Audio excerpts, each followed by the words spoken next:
Hello there, I'm your host Dan Rojas, and this little device has been causing a lot of buzz on the internet over the past few months. I have gotten several emails regarding the solid copper wire with exactly 7 turns or loops, a curly antenna, and a rare earth neodymium hard drive magnet.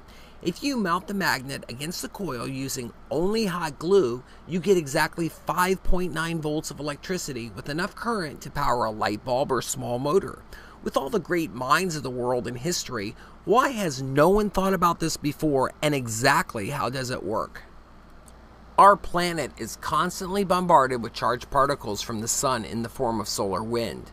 In the early 20th century, radio towers popped up all over planet Earth, soon broadcasting tons of energy into our atmosphere.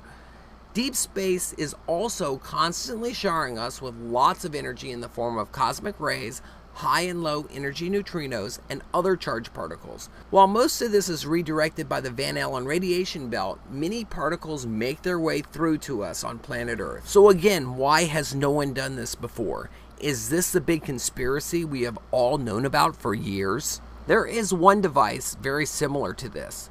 It has a strong magnet, several hundred coils of copper wire, and you have them all over your house. It's called a speaker. Inside a speaker is a magnet and a voice coil. When the coil is energized with real electricity, it vibrates, creating sound. So if 7 turns of a copper wire next to a magnet produces 5.9 volts of electricity, why hasn't any speaker installation person ever been zapped by an unenergized speaker containing several hundred turns of copper wire? Why don't speakers produce electrical power?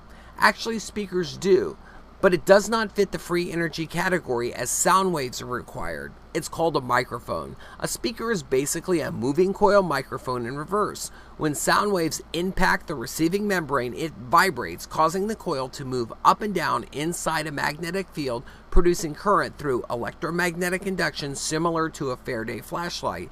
This tiny current is then amplified with additional real electrical current to move larger speakers, creating loud sound. So a device like this with no moving parts can produce 5.9 volts? One problem with the free energy flying all around us. These sources, with the exception of solar panels that use light in the form of photovoltaic, would produce alternating current or AC output. Tesla and anyone who has tapped into the energy all around us knows that you need a rectifier to convert the energy that is present in the form of AC to storable DC. They also know that voltage will be very small and varying. It will not be a constant 5.9 volts. So here we are, only a magnet, some hot glue, and a copper coil. In a previous video, I was drilling hard drive magnets, illustrating some of the interesting results. My goal was simple. Could you drill a magnet, or was it impossible, as many stated in the comment section of that free energy video?